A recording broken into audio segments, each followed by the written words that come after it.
Welcome to another edition of Interruptions. I'm your host, Otis Smith. Today, I have another beautiful treat for you guys. I have a brilliant and wonderful actress. She started off her career on stage working with likes of Dolly Parton. Then she ended up getting a job that defined and a character I loved from the have and the have nots, Miss Catherine Cryer she played. And my favorite scene from her, whether she knows or not, is when she held that gun and said, "So you're not gonna get the money back? You're not gonna get the money back?" And boom, she let the DA have it. I'm talking no other than the lovely actress Renee Lawless. How you doing? Thank you. I'm doing well. Thank you. Thank you. It's great to be here. That was that was me and my wife's favorite scene. That right. I was like, ooh. Well, up until that moment, I was known for the number 9 speech. That was everybody's favorite. And then after I pulled the gun out, it was like everybody forgot about 9. It was all about the gun and moving the plant. Well, you said, but you know what? You had something else you said that people forget that was real impactful. When you looked at John Schneider and you looked at his character Jim, and you said, see, you don't get I get my hands dirty. See, you don't get your hands. I walk in the front door. You was like, nah, you go hiring people and nah, that's not what I'm gonna do. And then you call Veronica off guard because she was sitting there like, no, did she just shoot and kill the DA? Oh my God. Oh my goodness. I love that scene. It was a lot of fun to film too. It was a lot of fun. You know what? I'm trying to run into your old boss before I ask you my first question, because Tyler, I saw him in passing about 2 weeks ago. It was like, hey, Miss Babs. Because I used to work with him. So really? when he talks about used to doing bill collecting, we worked for a company out in Marietta, Georgia. Oh my word! Here's the funny part. He was in the break room. I never forget it. We was like, what are you doing? He said, I'm writing a play. This was like 91. Okay. And we looked at him like, okay, whatever. Writing a play. Because at the time, the play person was Shelley Garrett. And we just, just brushed him off, and look at him now. And he had a dream. He used to drive a yellow Miata. He had a dream. Yeah, and so I just want to run into him just to say thumbs up, because there you go. To go from that to where he is now, like you said, a lot of hard work and a lot of dedication. Right. When did you think that you were built for acting? When was that moment you felt like I tell people I acted my way out of the womb. I mean, it was always there, but I didn't pay attention to it in that, I went from the birthing table to the church pew, and I was in every primary choir and all the choirs in church, and I was on the front row, and I sang the loudest. And when we had little plays at church, I played the little whatever that was, and all the ones in kindergarten, I was a snowflake, and I was in dance and all that stuff. But I want to put perspective of what I'm getting ready to say, and I've said this many times. I'm not afraid to tell people how old I am, but I'm a child of the 60s, and we had 3 TV stations. Yeah. You got up to change the channel in the TV that was the size of most people's dining room sideboards. They were huge things. And the Star Spangled Banner played at 12 o'clock at night, and it went off, or 2 in the morning or whatever. TV went off. And I lived in a very small town in Tennessee, Oak Ridge, Tennessee, little country suburb outside of Oak Ridge. I lived in Carnes outside of Oak Ridge. My mother worked at Y-12 plant, which, yes, that's where the atomic bomb was made. Side trivia. Anyway, but even though my parents were diehard at exposing me to all kinds of music, theater, movies. My dad was into that. We're constantly going and seeing all that. And I watched TV. Saturday afternoons, I'd watch countless musicals. When I was growing up, I never put two and two together that somebody like me could grow up and be an actress and get paid for it. Okay. I thought those people just lived in California or lived in Mhm. New York. We didn't have the American Idols and all these reality shows where Sure. people do Right. this. And so I wanted to be a pediatrician Okay. until I was about 14. Now, all along, I'm acting in everything at church, everything at school. I'm singing, I'm in all the choirs, I'm doing this, that, and the other. But I was going to be a nurse till my mother at age 13 showed me the inside of a turkey one Thanksgiving, and there went my entire medical career. And around that time, I was in orchestra and choir, and my voice was changing. Okay. Still acting, still acting, still acting. And during high school, I was doing musicals, and I thought maybe I would be an opera singer, was studying, but still acting, still acting. Go to college, majoring in music, still acting, still acting. And finally, by the time I got to graduate school, I thought, but in my mind, I always wanted to be a movie actress. Okay. Everyone said, well, you can sing, you can do this. Why don't you do theater first? And then that'll parlay you into something else. But I loved old movies. I still do to this day.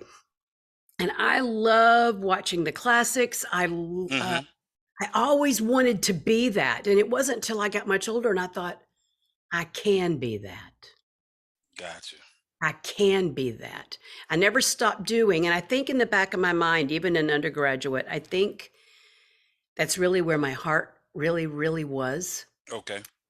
But I thought, well, I sing, maybe I should do musical. It was a different time. And I often wonder if I had been born 10, 20 years later, Okay. what the trajectory of my life would be like just because of modern technology. Sure. But I'm also a firm believer in everything is in God's timing. Correct. If God had wanted all this for me earlier, it would have happened Been for earlier. me earlier because I was always working, I was always studying, I was always preparing. But things just, it's not biblical to say everything happens for a reason, although Right. we say everything happens for a Yes. reason all the Yeah. time. Uh-huh. But I just like to say everything happens when God says it's supposed to happen. I'm a firm believer in that, and I appreciate you saying those words. I always tell people interruptions get interrupted. So Exactly. my show, Renee, is this: I ask the questions, but it goes where you take it. It goes where the guests take it. I don't have a hidden agenda. It just Mhm. goes where you take it. And so you just spoke to me because doing a podcast and you're doing it and you're doing it, and you're waiting on that door to open. So when you say things like that, that speaks to me and say, hey, it's in his timing, and his timing is perfect. So it'll Right. happen when it happens. So I Exactly. appreciate those words of wisdom. Um, do you laugh at when people see that you have that Southern hospitality? See, I'm from the South, so I know, I Yeah. know how we are. Well, sometimes because, like right now, it's coming out really more because we're kind of talking on it. But when I'm out and about, unless I don't care, I'm tired, no makeup, and I don't want to be seen, um, I'm pretty much always in some type of professional mode. That's my Okay. years of voice training. Okay. And if if I'm somewhere, I'll usually, if I go, for instance, just to ask somebody, like, how much is this? I get recognized a lot from my voice sometimes more than my face. Okay. Okay. Okay. So people will go, oh, oh, oh, oh, especially when the show was really in its height. Right. However, now I'm thinking sometimes if I think, oh, I think I'm in a place I'm going to get recognized, then I just try not to talk so Catherine sometimes. And it don't matter. They go, wait a minute, are you? And I'm like, yeah, honey, that's me. And then they're like, but you're nothing. Oh, you're shorter. Or you're thinking, and I said, well, baby, I don't go around killing people every day. I hope I'm a little bit different than Catherine. But then people look at me and they assume I have her money. And I'm here to tell you, I ain't got no $250 million. That's my boss. Yeah, Catherine was loaded. Yeah, Catherine had that bread. Yeah, Renee is not. I just said because just watching you in different interviews and just seeing, your mannerism and I said, I wonder does she get a kick out of when people see her as herself, as you, as Renee, and not Right, right. Catherine Cryer. Do they like, wow, she's really cool. She's really down to earth. Now there was one time there's a telephone company. I hope I don't slip, but Uh, I have a telephone company that I use all the time, uh, and this was several years ago, and I happened to be in Jacksonville, and I was having a problem. And I was okay, not getting, and I love this company because I like their customer service, but I was not getting the customer service I wanted. okay, I'm in like cut off jeans and a t-shirt, no makeup, hair in a ponytail, not looking cute. But I had been in my local telephone provider store often. okay. They knew me. I've taken pictures with everybody. I was in there all the time. I took my mom, all the whole shamil. So I had a good relationship. Well, I am so mad right now with the phone company that I am the steam, the venom. I And get so it. I get in my car and I pull up and I walk in. And I know before I walk in the door, you better get it together because you don't want someone to pulling out their phone and seeing you go all Yeah, cray cray, yeah. all on these people. So I walk in the door and I ask to see the manager, and the gentleman goes, "Oh, hi, Miss Renee. Can I take your picture?" I said, "No problem. Let me talk to your manager first. I need to get this taken care of, and then I will be more than happy to talk to you. I'm not trying to be sweet. I'm trying to Right, keep it together. I right, am so mad, right. and I don't get that mad that often, but I'm mad. And so I'm trying to be pleasant. Okay, trying to be And so I right. walk in and they bring, and the manager comes out. Now, granted, this person who asked me probably has 100 pictures of me already in his phone. You know what I'm saying? So I walk in and I'm talking to the manager, and I see him out of the Hmm. corner of my eye getting ready to take my picture. And I don't Wow. even look at him. Hmm. I put my hand out and I'm looking at the manager like I'm looking at you. And I said, "If you want me to go all Catherine Cryer all up in your face, you will take that picture and you will never see that phone again." I was so Wow. mad. And he slowly pulled it down. I said, "I told you I will take my picture when I am done." And I Right. was so mad. And it's so funny because my mom came in like about a week later. She goes, "Ooh, I'd never seen Miss Renee like that before." So I can be sweet, but Right. honey, I can turn Catherine on, bam, in a minute. Hey, well, but yeah, but you was there to you was trying to get a resolution on something. So, Right. But you in this know, day of cell phones, somebody I know, if I had gone in right. all nasty, would Mm. have. But I was trying to keep it together. I was trying so hard. And But then the person you already said that I will take a picture. Just let me take care of this. Then I'll come back and right. I'll take a picture. Well, can I It's a handle my free business country, first? baby. Anybody can take a picture of me if they want. I mean, it happens. People do it all the time, and I don't care. I really don't. But it was just the fact I had already told the gentleman because I'm not looking cute, so I'd like to have a little control over the Right. framing of that shot. But yeah, it's And sometimes you wonder, like, are you trying to catch me in a compromise? uh you trying to, because as you know, I don't have to tell you, people want to do that too. It's like, look, I'm gonna be me regardless, so you can, exactly. hey, don't. And, inevitably, I get recognized when I'm out not looking cute, and I'm like, really? And this is the one that's going to end up on the Book of Face or But the. you know what, it's probably the scene when you was in bed with them two men. See, because if you was looking natural, and so that's probably the one people like to take the picture, try to catch you in, natural, the natural look.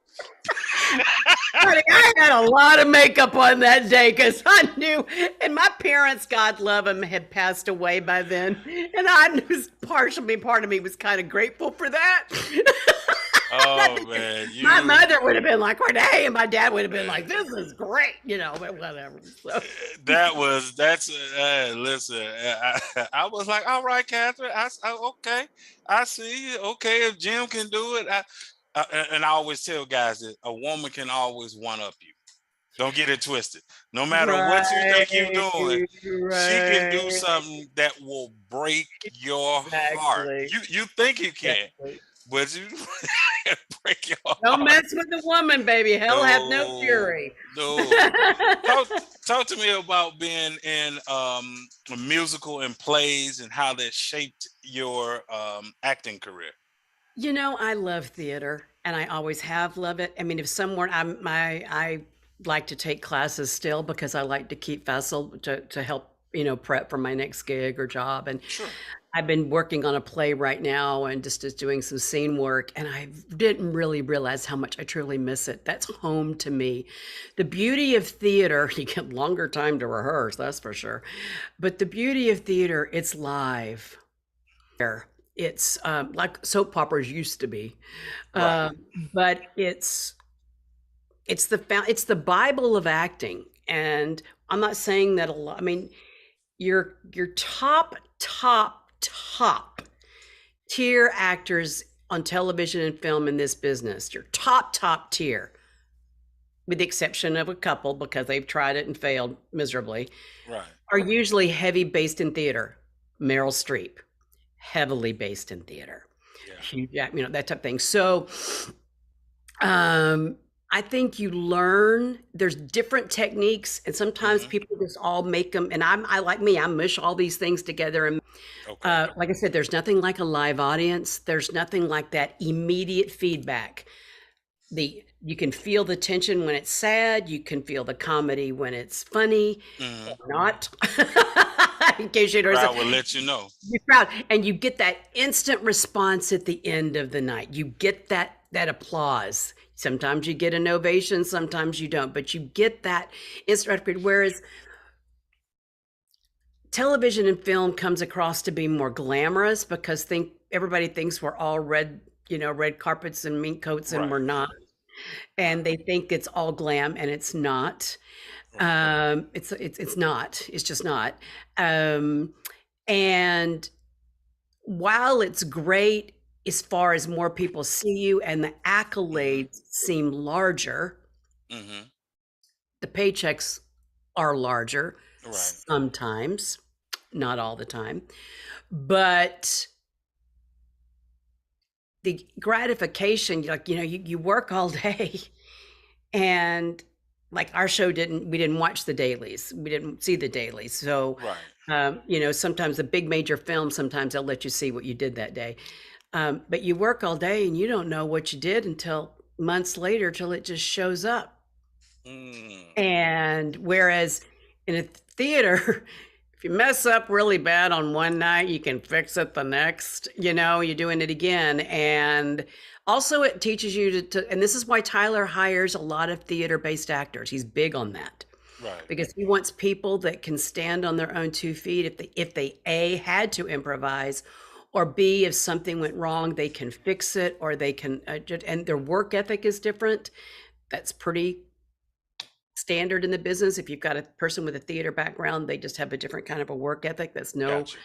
Um, that's that's not a derogatory statement on people that don't have a theater It's just background, a but different grind, it's and so it's just a you, different, right. yeah, and you learn to. I've Right. always, It's like in my opinion. musicians, right? It's like musicians, Hmm. country, rock, pick Hmm. any genre, including R&B. Hmm.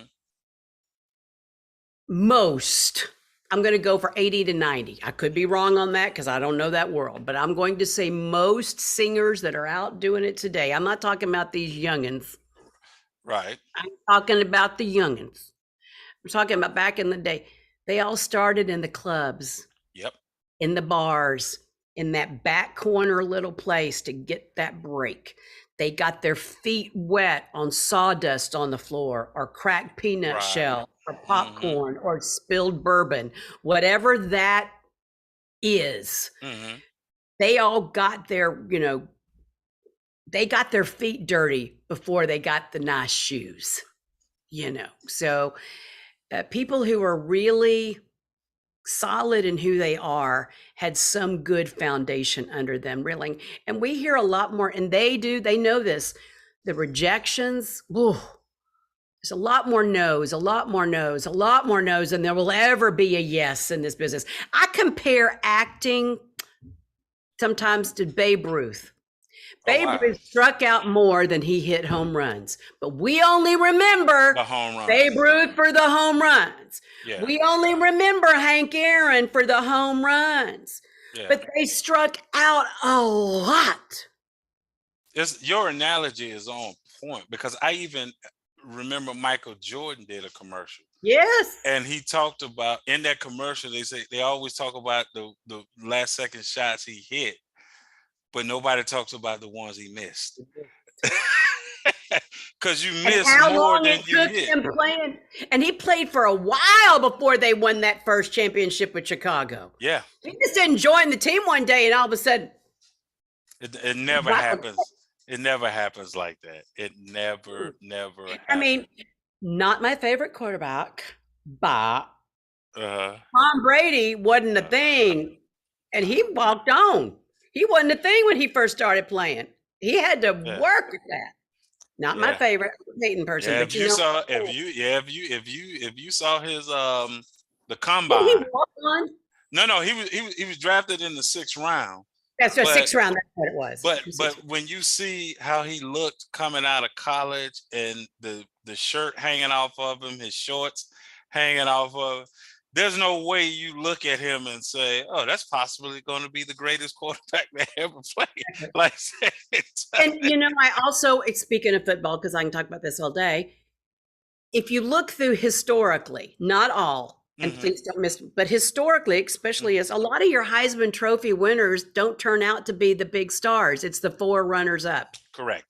There are Yep. exceptions. They're all through, you know, or sometimes you got the, and so sometimes it's kind of it's good to not win the Heisman So yeah. because the pressure is on, you know. So No, you're correct. Even like in your industry, you see sometimes that the Oscar award doesn't necessarily make the person. Yes, they're being recognized for the work they did on a particular project, but it doesn't give you to where like, oh, you're here now. Far right. as this I mean, type of some people get that Oscar on Sunday night and they're in the unemployment line on Monday morning, baby. yeah, yeah, And it's because what happens, they think, oh, we can't afford them anymore, or they're too thick. We got to start here. And that's not the truth. And I mean, there's some Oscar winners. How, you know, if you go back through a lot of Oscar winners, you don't hear from sometimes for a while, or they got to yeah. struggle. And they're good actors, but it's always what's the bing today? Who's the new face, or who's going to make? What's the name we can put in this movie that's going to bring people in? And that every time I look at that and I go, E.T. happens. They had the biggest names in E.T. were the kids. Yep. And that was Jen Barrymore. She wasn't even a name at that time. I mean, they had the adult players were great, but people didn't go see E.T. No, because of whoever, because they went to see E.T. Correct. Star Wars. We didn't know none of them people. Now that's true because I remember being a kid watching Star Wars when it first came out. I stood in line around the block, baby. We didn't know none of them people. Or, you know, and it's funny you say that because I would tell people the star, because I saw the documentary. So the star of the movie Halloween, the original, right, was casted last. They casted all these people and they said, wait a minute, we don't have a killer. You know, we don't have and people don't realize at that time that I forget his name, but he was the gopher.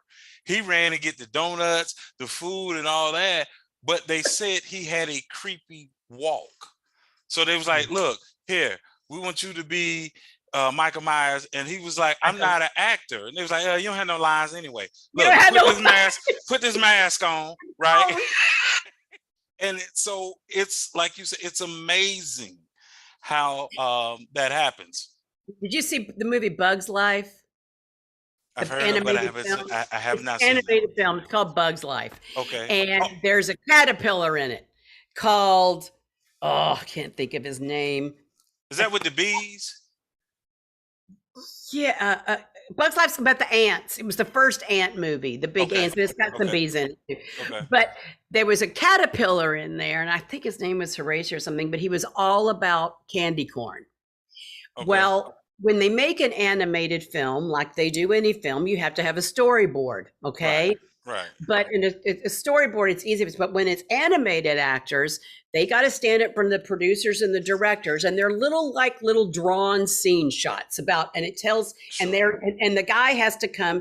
I don't remember what the name of whoever has to be the one to do it. It's usually the illustrator or something has to present this to the director. Well, they had cast all these people for voices, but they didn't have everybody yet. And the guy's in front of the director, and he goes, and he starts voicing the caterpillar. He goes, "Oh, and this is a little candy corn." They loved him so much, he got the role of the caterpillar. And everybody he watched like loved the Wow. caterpillar. He was also the illustrator so he got paid for all that. And he Uh-huh. got paid for the voice and all the licensing and all the da da da da da Wow. for the caterpillar, just because he knew how to sell it. Wow. That see, that's all. Somebody gave me a piece of advice and said, be great at what you're doing now. Even though Yes. you have a goal of where you want to go, you can't get there if you forget Mm-mm. to be great at what you're doing at that moment. Exactly. Exactly. I remember another brief story. Before I was on the road with Wicked for 5 years before I got the Have and Have Nots. Right. Before I got Wicked, I had some downtime and I needed to pay the rent. And so I was an artist in residence at a performing arts junior high school in Jacksonville, Florida for about 8 weeks. I taught fifth through eighth grade, fifth, sixth, seventh graders um, creative the creative writing department brought me in Okay. to help them be able to present whatever they wrote, whether it was a poem, whether it was a screenplay, whether it was a short story. They wanted them to be able to have someone help them with their presentational skills, which we could put a button in that in a minute for something else. And they would all get up and they would just keep their head down and read their thing. And I finally said, "Okay, stop. I said, "Guys, you've written a great novel. You've written a great poem. You've written a great screenplay, whatever you've written, but it's not going to go any further than that page if you can't sell it to Random House or Paramount or all of these. You have to sell it to the publisher. You have to sell it to the studio.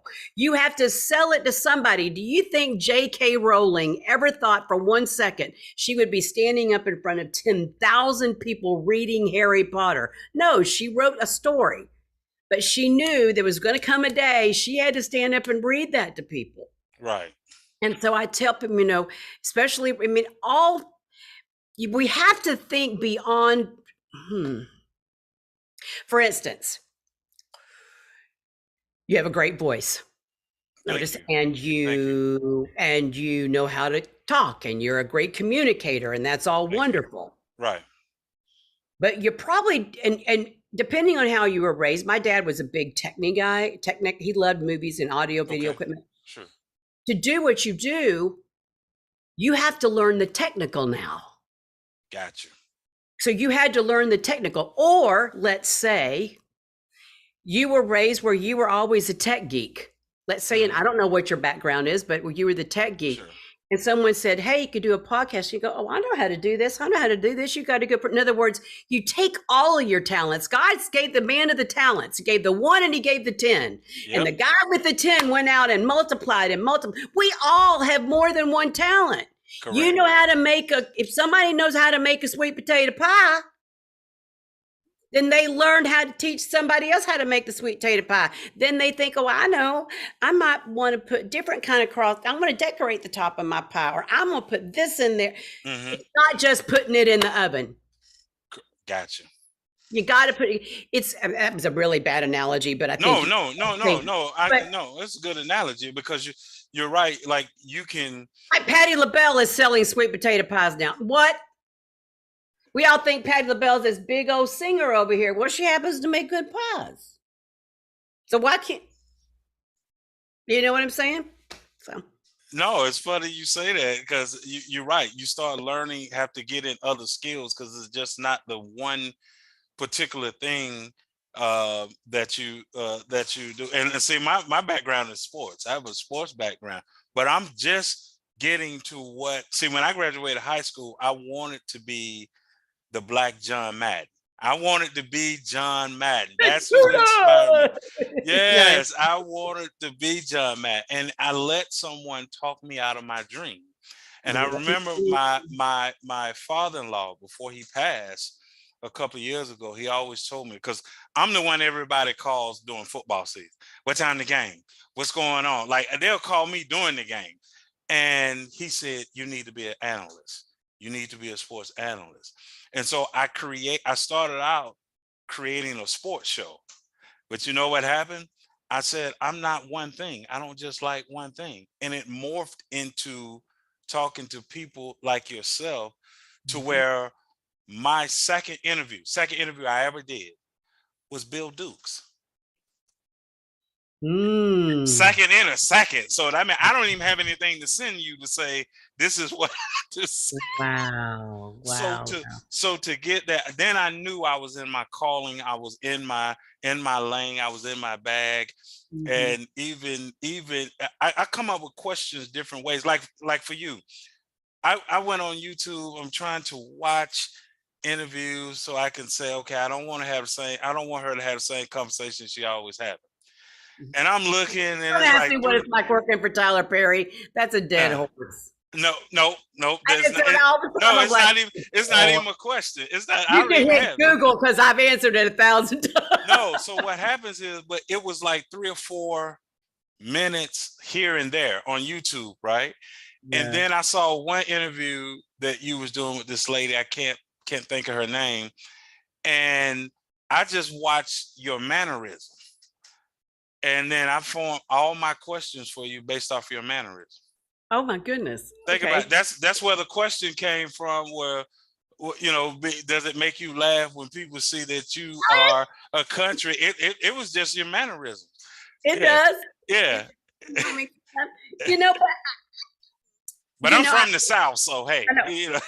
I was telling you about putting a pin in it. In that, as an actor, there was something I always wanted to do in New York while I was, auditioning and acting in theater. About people were saying, even pastors would say, "How do you get up and do 8 shows a week? It doesn't make you nervous." And I'm like talking to the man that's got a church congregation of 5,000. I'm like, "But you do it every Sunday." And he goes, "But that's different. I'm the Lord." And I said, "There's no difference." No difference. And I said, "I got a script. You don't. I don't understand how you get out. People get up and preach, and they have 4 or 5 services. They do the same sermon every time."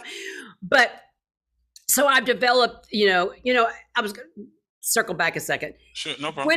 2020, everybody learned technology overnight. Moms, dads, kids, we all had to learn this thing called Zoom that just magically came up. And now there's knockoffs this, and we learned about lighting, and we learned about sound. And now everybody's going to do this, and the podcast industry just exploded. Correct. And in the middle of that, I've been developing something that hopefully will launch. Well, it's up right now. You can go to it, but I'm not taking appointments till probably the middle or end of July. It's called thespeakerscoach.net. And it's on my Renee Lawless Facebook page. I saw that. You saw that. And I'm just helping people with their presentational skills. I'm not cheap, I'm going to tell you that. And I'm working on, don't give you, I ain't going to be $150, say. For me. For you, right. I'm meeting people that I'm developing a 90-day system to put on video that people can do that and whatnot. But if you want to go on that site now, you can download a free gift. That's what I'm getting to. Okay. And you put your email in and you come in my funnel, and that's wonderful. But it's called How to Be a Star on Zoom. Because this is a way of life, what we're doing right now. Sure. It's a way of life. And people, especially business people, need to know how to present themselves positively in that. Something that I just thought was common sense clearly was not. Sense not common. No, we don't have common sense no more. So the speakerscoach.net, if you want to go down and get my free gift and read about it, and I'm not doing any appointments until July, but you can still go on the site and check it out. But that was a way for me to do something I already know how to do, I'm already doing as Right. an avocation, something on the side for when I'm between gigs or got some downtime or whatever. And I think I mentioned to you before, and I didn't, we can or cannot bring it up today. 2021 was a very difficult year for me.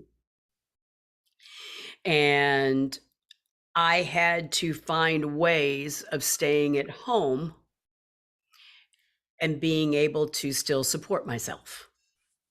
Well, I did And have that as a question.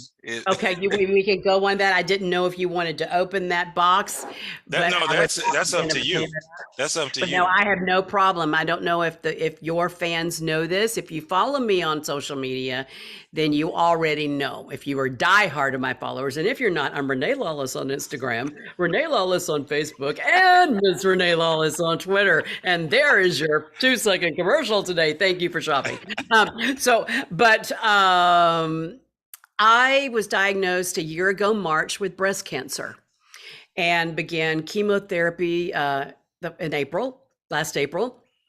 I did 6 horrific rounds. You're going, but you have hair. And like I told people, I wore cold caps, and you can Google cold caps for chemo and it explains everything. So I only Okay. lost about 40% of my hair, but it still wasn't fun. And the process was horrific. I didn't have to have surgery, but I made the decision, I'm so happy for this decision. I did have a double mastectomy, but I have new boobs now, so I'm all happy. They're beautiful. And I keep telling everybody that it was like art imitating life, and that, Catherine Cryer had breast Yes. cancer. And Catherine Yes. Cryer, to the point I went back and watched part of season 1, and I go, did I act this right? And I went, no, you were a lot sicker than she was. Yes. But so it's something that I speak often about. Yeah, I have no problem talking about it. But because 2021, people said, "Were you mad?" And I went, the only thing I was aggravated at was I asked God. I said, "Why didn't you let this happen to me in 2020 when nothing was going on?" I was starting back up. Things were happening. Jobs were coming, and I had to put on the brakes. And I think I said earlier, all in God's timing. God was All in saying, God's Renee, I timing. need you flat on your back again. He said, you're not ready to. I'm like, but I have a mortgage, But God was saying, just wait. Be still and know that I am God. Just wait. And I am cancer free. I just had my last thank you, my last non-chemo infusion. I still have my port in my chest, was a week ago. And other than oral medications that I have to take for a while and some stupid side effects things I have to deal with, I am well. I am good. My energy is coming back. I deal with, sometimes I go, is this the chemo or is this old age? Which one? Which one? Is my knee hurting today because of the medicine or because I'm old? See, that's why we need you. That's why we need you back in Atlanta.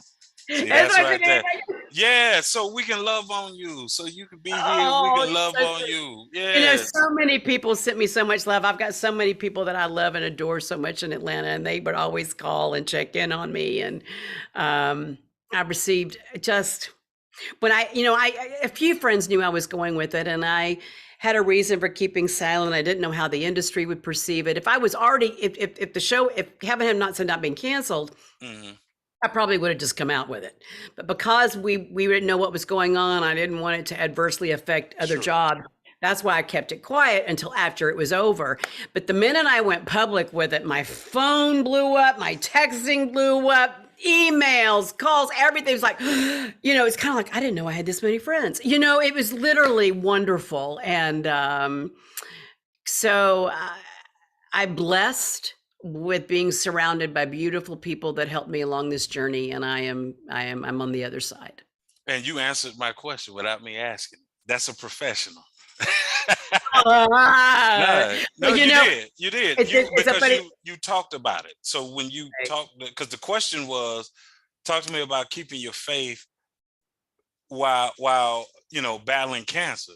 Well, you just talked to me about the conversations that you were having with the God. So your faith never wavered. You were just having a conversation. So that's big. That's why I said you asked the question without me even answering. I To mean, the point when asking. they told me I was cancer free, I went, uh-huh.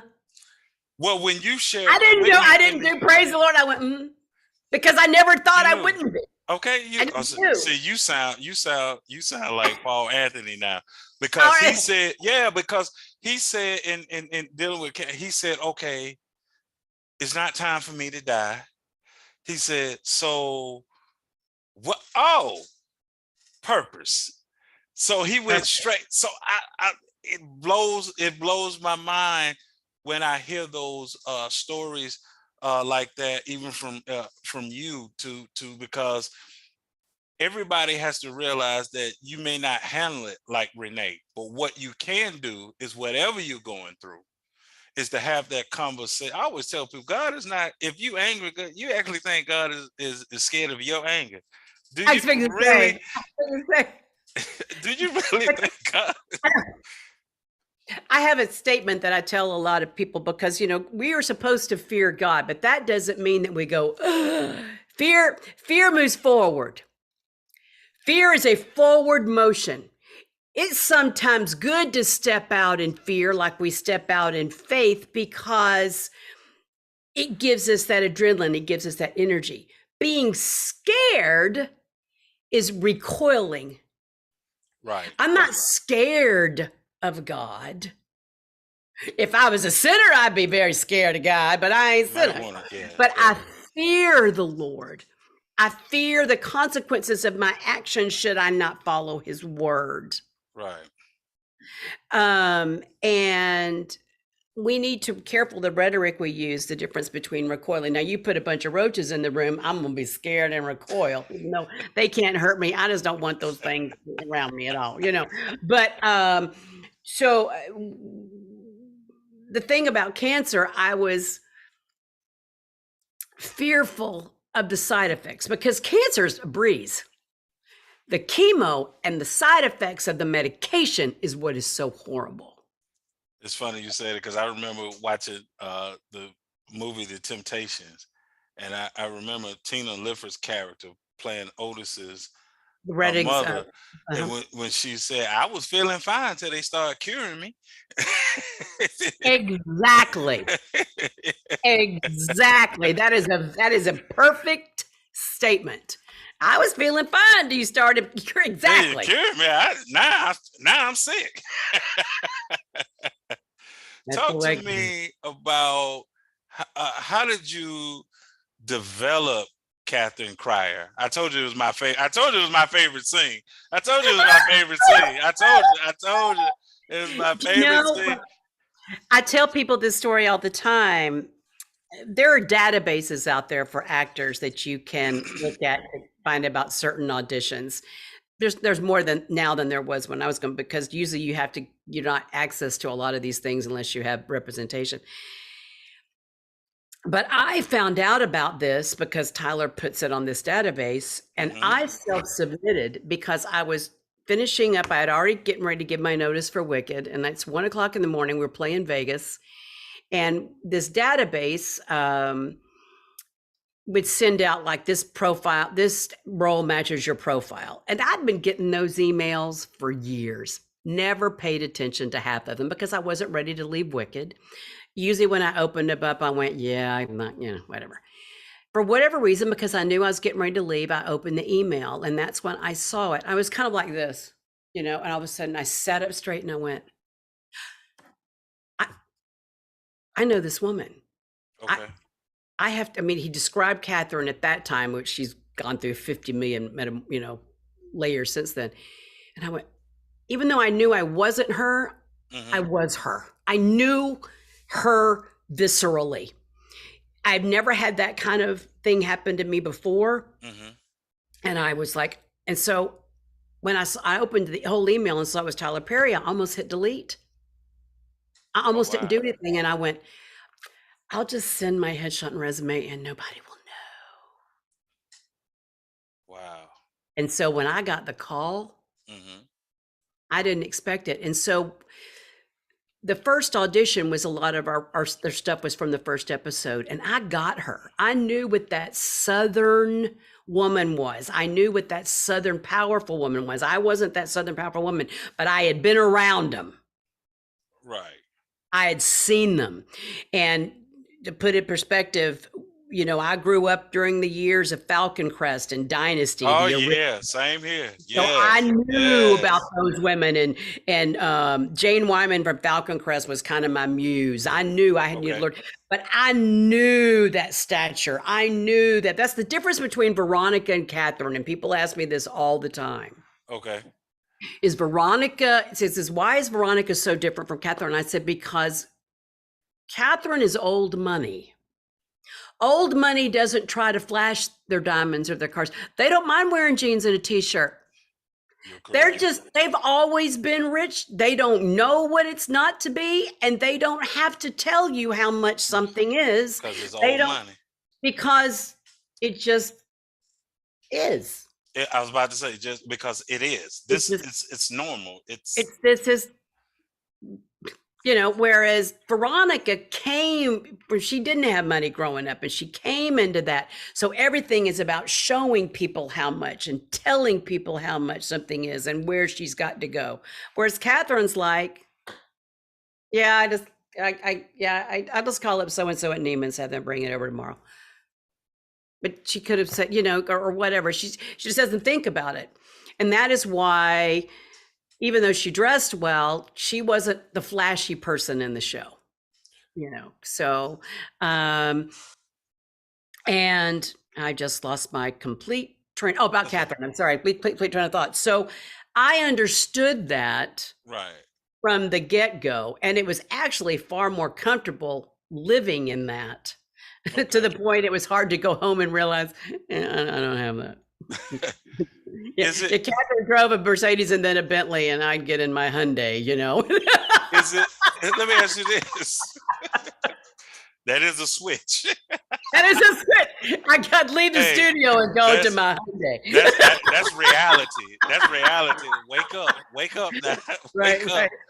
Right. Is it easier to be able to peel back the layers of a character when you're doing a TV series versus, you know, when someone's doing like a movie, because you have that, you got to own it right then and there.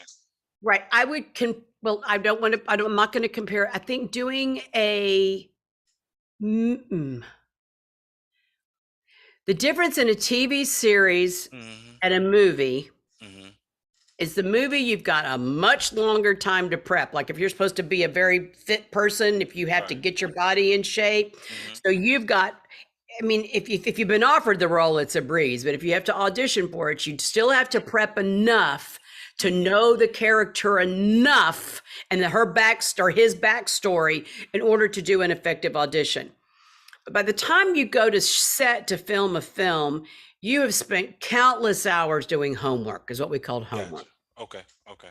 I would hope you would do the same amount. Now, if you are starting a new series and you're a new series regular, again, you have time to do a ton of homework. Okay. If you're the guest star, nope. The guest star, you got maybe a week to put together whatever, because you've got that 60 minutes of fame. And then you're done. If you're recurring, you might have time. But if you're, however, I'm going to keep it with the have and have nots. Right. I discovered more things about her, as Tyler would write, as the years would go by. Because what I showed up on set with Catherine, the first season, was almost the first season. Anybody who watched Have and Have Nots, we were all kind of superficial, meaning you only really saw the top layer of everybody. Correct. The only person that you really saw a little more depth was Hannah, and maybe a little bit from Candace. I was about to say, yeah. But everybody else was just kind of like show. And you saw Catherine's vulnerability going through cancer. So you saw a little bit of and then later you got the layer of her relationship with Wyatt. Then later on, her relationship with her daughter, and and the background of her relationship, and all of a sudden, all this is peeling out. Right. Whereas season one, I didn't. It's kind of like everything fueled, and I think like I said, I think you have longer times when you're doing a film than when you do TV. But what's so wonderful about being in a successful TV series Okay.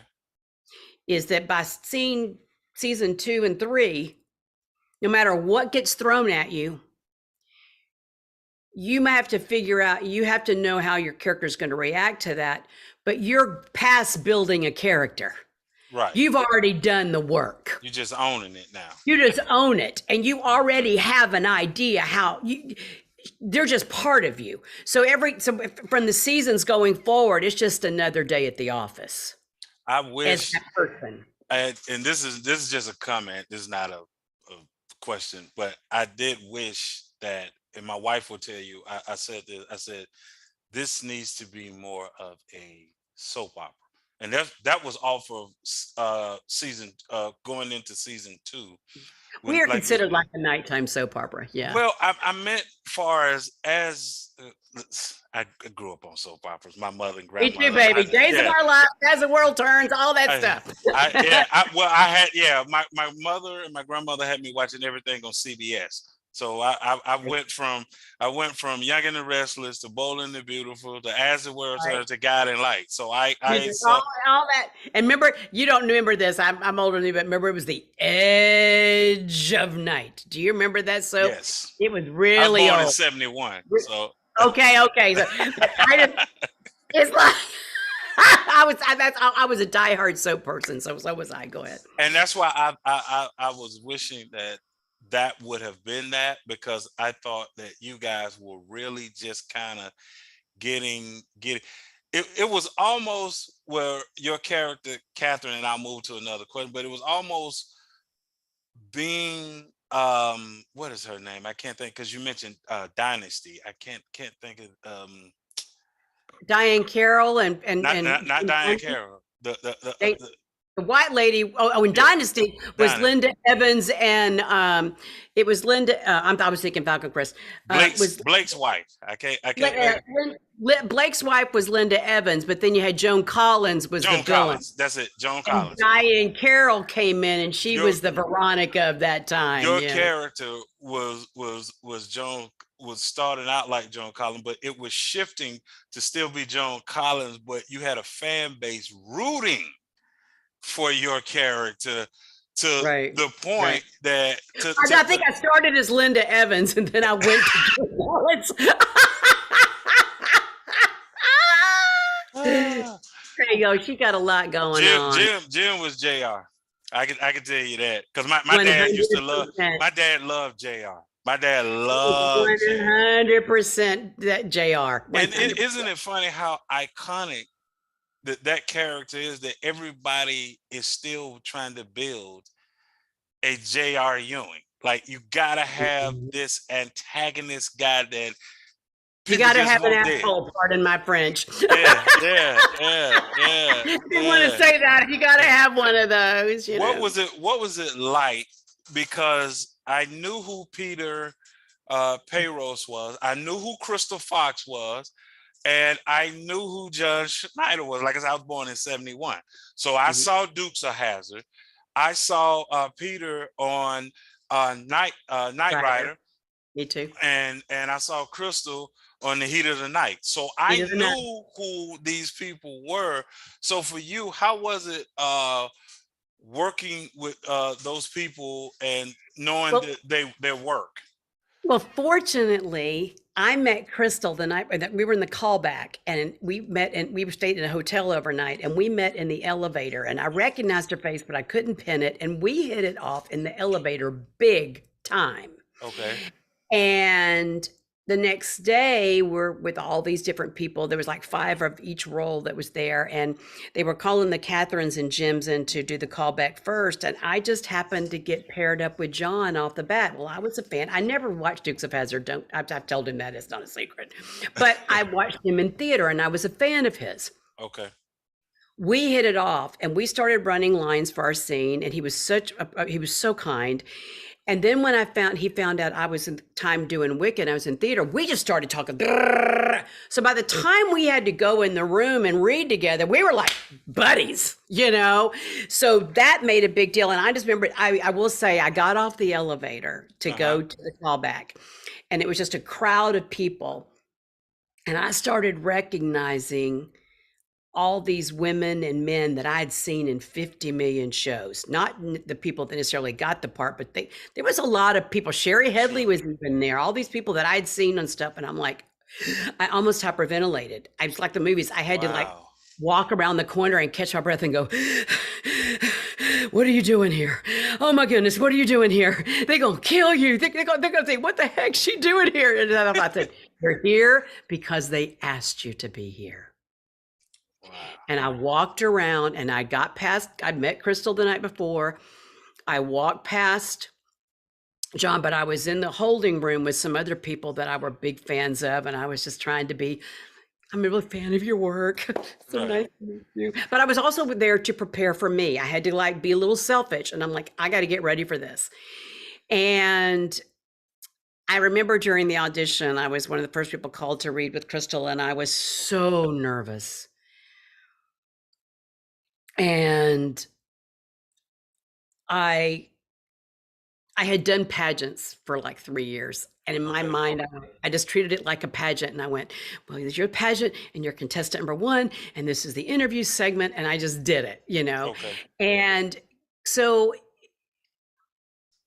for a moment, I felt out of my element. But after being there for a while, and when they released other people and they had me read with Peter and all this, I was so focused that I wasn't thinking. I'm thinking, this really isn't happening, so let's just play.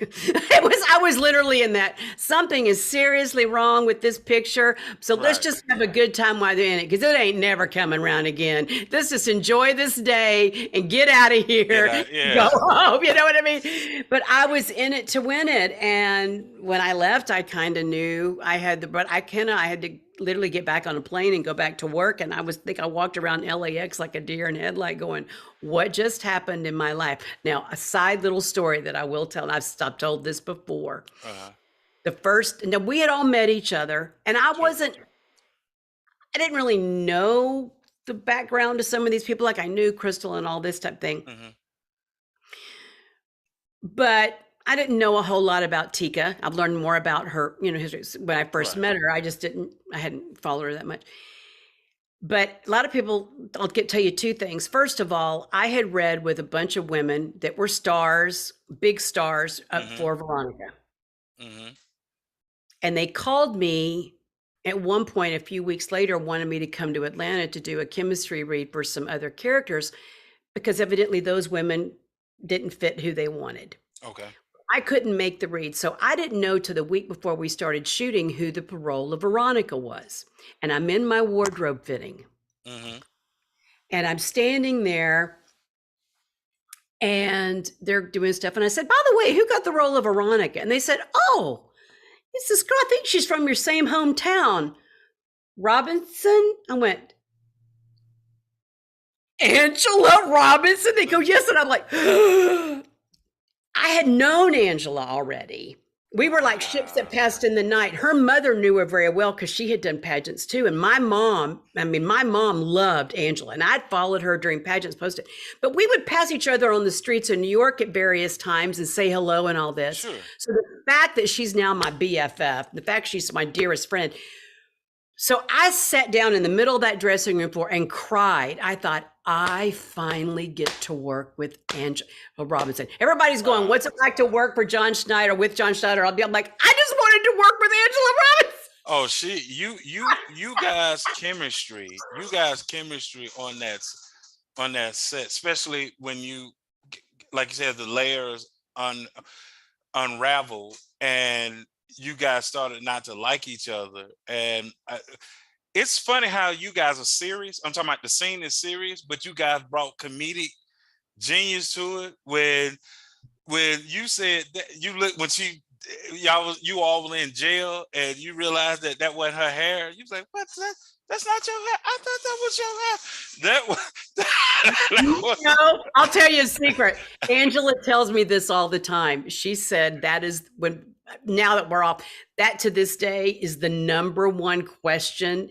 Whenever she goes anywhere, does interviews, anything, Mhm. people talk about that scene. And then she tells them, and this is the gosh honest truth. She said, that was really Renee Lawless's look. She said Renee Lawless there's that look every day in the dressing room, because she would just look at people and goes, that's not your hair. Oh, I thought that was your oh. hair. And so she would sit there and go, because I'm fascinated. I'm a white woman living in a black hair world. I want to write that book because I'm fascinated Uh-huh. by all that. And I still am, to the point of annoying my friends, going, will you just get off of our hair? I'm fascinated. I'm just fascinated by it. So she said, I have to tell you guys, that was not Renee Lawless acting. That was her real reaction. That was your real I was expression. going, But that's what I'm saying.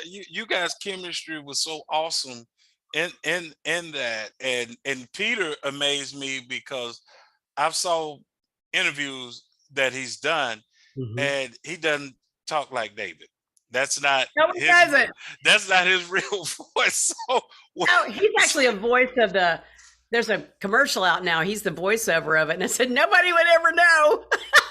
right, like I sat there and said, "What?" I was like, and it's so and now John's voice was pretty much just John Shire's Exactly. voice. So, but just you guys, the just every, and I tell one of the most important things before, because I only have two more questions for you, but one of the uh thing that I really love watching you and Hannah, um, how people don't understand how friendships work, where I can disagree with you and we can still be friends. And I'm not going to unfriend you on Facebook. What just where she said, that's my daughter, and you was like, nah, that's number 9. Forget all that. Right, right. You had already look. You had Right, already because hit it. it's like, You oh, already hit it in the head with the bottle. Like, right, exactly. And that was a very poignant thing. And the same thing with the scene. There was a scene that we have at her house one time where she gets all over Catherine about, would you think that if I was black or not black or something like that? And Catherine is taken back, like, what? Like, you're asking me if this, basically without her saying it, she's saying, oh, are we going to make this about race now? After all we've been through. right. But then again, Hannah got to say, because of bada bada bada bada bada bada bada. So Catherine and Hannah had those conversations, but they still didn't hate each other. And that's why when that's why it was so important for Catherine to grab Hannah when she came back in that day to say that she had turned her son in, because it was Hannah going, oh, no, did you just lie to me again that this man did something? And, and she goes, no, I didn't do it this time. I did not know. And she goes, I just turned him in, So, and I just kind of wish more and more people would listen to Catherine and Hannah, because they were able to agree. Exactly. And as much as Miss Thing and Miss Thing didn't get along, Catherine and Veronica, there were times you got to be friends with your enemy for a hot minute. Yeah. I mean, there were some times that they had to come together. Yeah, because she told you, burn the house. I'm like, I still don't understand that. I haven't figured out that burning the house thing yet. It was the kill, but by her being a lawyer, she knew you had to burn any evidence. So, but guess what? She could have, like you said, kept that all to herself. She could. And to your point, look, we all got a stake in it to lose. So look, let's just be together on this, just on this, and we'll The way figure I out the look at rest. that relationship, as much as Veronica put on airs, I have all this dirt, I have all Hmm. this evidence, I have all this thing. There is nothing you will ever do to me where you will win.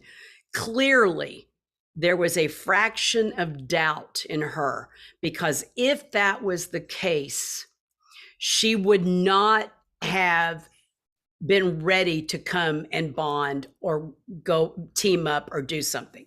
There was that, but what if I don't win? Or what if this backfires? She's always looking down the road. So Veronica embraced, keep your friends close and your enemies closer, Closer, yes. that type thing. She really I embraced. always felt like because you talked about it earlier with Catherine, old money, she is new money because she wasn't born into money. And Right. her character always seemed that she wanted the power and the control that Catherine had. And she will That never. that right. And she didn't have it, to the point that she owed you money because you owned the title, the deed on her buildings, and you had Jim. Because matter of fact, you broke Jim down so bad. I was like, come on, man, get a man $10. Get a man 10. Man, he couldn't even get in a hotel. You I was think squeezing. that's real power. I mean, the man did make his own money, but he didn't know how to save it. I got a side question for you. I don't know if you can answer it because you were not the writer of the show, but Yeah, I keep reminding people of that. what my wife wanted to know was what happened to David and Jim sitting on the bench. Like they were we went from they were judges, right? We went from they was judges, then Jim running for governor. We understand that things that happen. Like, so what happened? Well, okay, two. I'm going to answer that two ways. First of all, if you were to ask Tyler Perry, this is from the horse's mouth. He would deny it, but I'm going to tell you right now. I'm going to tell you, 8 seasons, right, happened all in 1 year. In Tyler's mind, gotcha. I got you. All of this happened in 1 year. You know why I understand that? You know why I understand that? Because it's how you guys filmed. One night, first of all, you guys were in jail. The whole season would be. I'm like, no. Catherine was in jail for 3 seasons.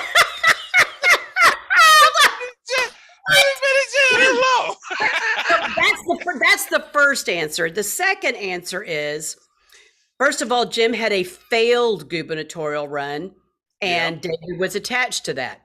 Yeah. So and in order to run for governor, they have to resign being judges. Okay. So they would have to go back and run for judge again. Okay. And I don't think either one of them were in that position at that time to do that. Right, with all the scandals. They had to let the scandal go away before they ran for judge. Gotcha. But you're right. That first one, no, but that first one, you were right. Where y'all would shoot them. I'm like, when is tomorrow? When is tomorrow? Oh, you have no idea how much I asked when is tomorrow. Okay. I felt like sometimes we were shooting an episode of 24. Okay. My last question for you.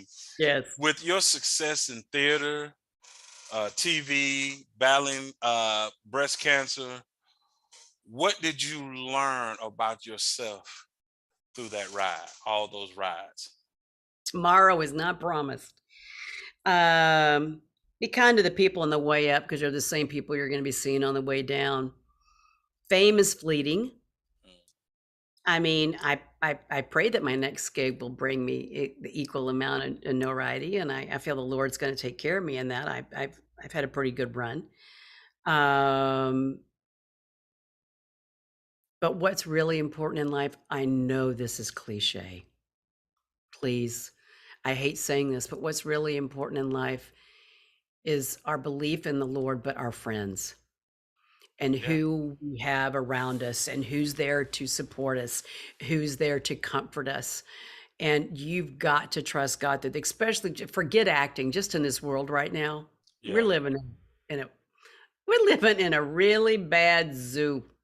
Yeah. Just it's just messed up. We're in the middle of feeding season in Africa. It's just we're Yeah. just it's just messed up. And you have to be grounded in something. If you don't have faith, Lord, everybody needs Jesus. And I'll sit here and testify. I'm with you. You But you if you preaching to don't the want to choir. meet Jesus, we're all meeting Jesus, whether on they're his term, your terms or not. You're all going to meet him one day, whether you like it or not, but you're going to meet him. But you You have to be grounded in who you are. got you. I've been offered things before that would have probably gotten me a lot of notoriety, but that's just not, I don't want to be a part of that project. I know some people have come out of the past, actors that have come out strong activists. There's Hmm. nothing wrong with that either. Whatever that is, whatever that Yeah. stirs up inside of you. What I learned mainly coming is tomorrow is I mean, Scarlett O'Hara, tomorrow is another day. Tomorrow is always another day, but yet tomorrow isn't always promised. So we need to live to the fullest. We need to realize that God has a plan for everyone. Our plans may not look like his plans. And we just need to pray for peace that if that direction and plan doesn't go, and I am talking to myself, Now you talking to me too. we have to be at peace. Now, that doesn't mean we sit back, and wait on it. You still got to be active and Sure. go out and do, but sadly, whether you're in acting, whether Hmm. you're in radio or Hmm. television, corporate America, I lost my train of thought. But sadly, when you're in all this, Hmm. um, golly, it just went out of my head. Oh, I had a really good point to make. It'll come back. It, it's just I was looking at the thing behind us, and I realized it's anything with acting is that I don't believe God brings anybody to a certain point just to leave them there. No, he doesn't. Um,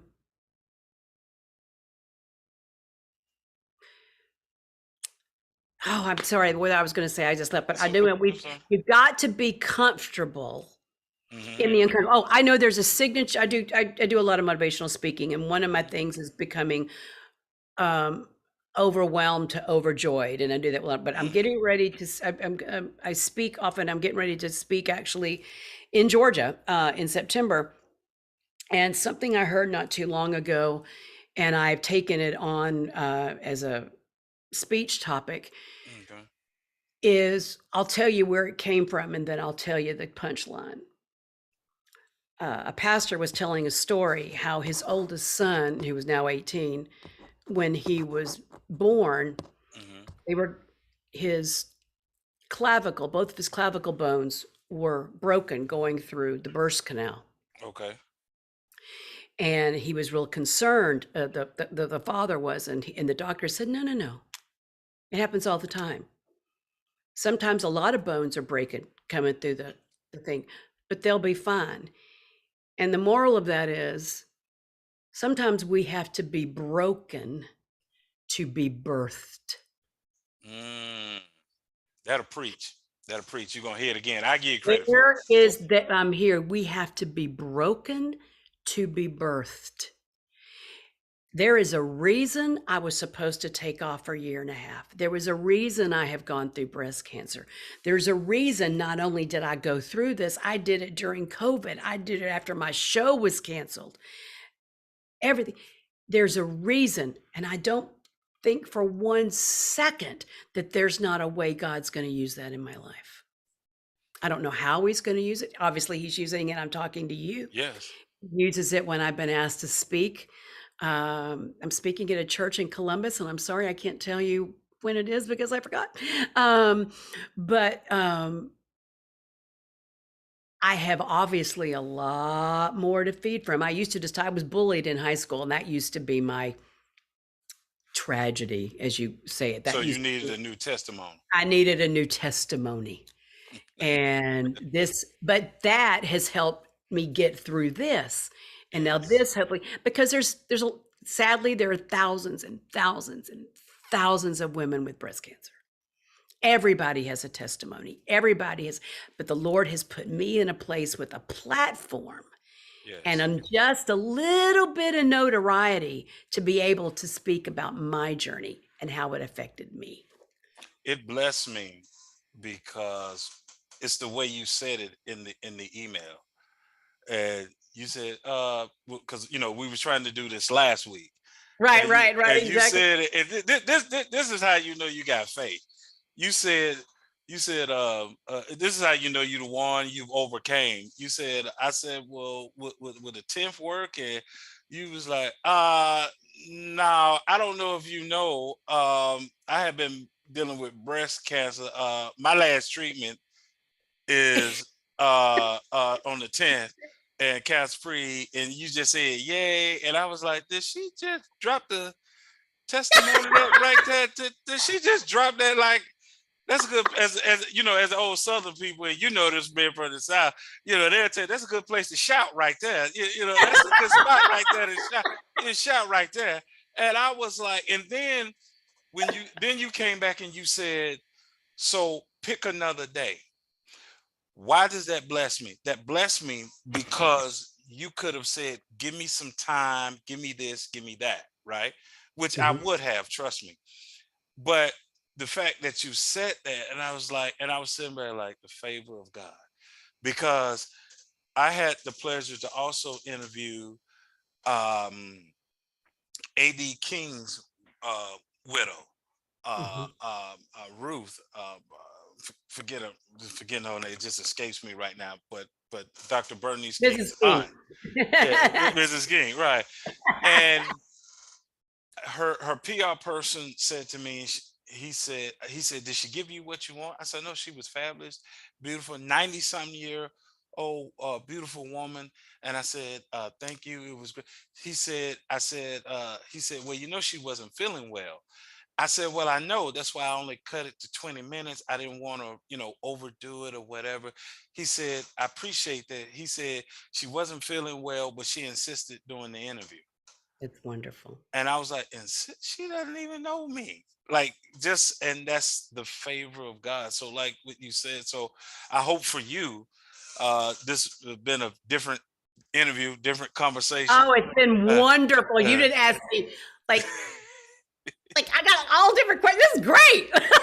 This was yeah, fantastic. I sometimes I have to do it, like I said, off body language. I didn't have to go back and watch your shows or anything because I've already seen them. So I had to watch Right, you and say, let right, me right. form my Pillow's questions. crooked. I'm sorry. That's all right. That's all right. And I'm going, so, my pillows are crooked. Okay.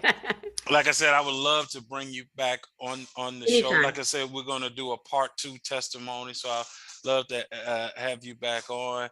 And please move back to Atlanta.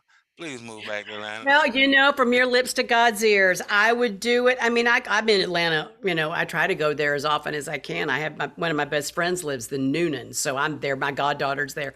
So, you just pray that the Lord blesses me with another gig that happens to be filming in Atlanta, and I'm there with bells on, honey.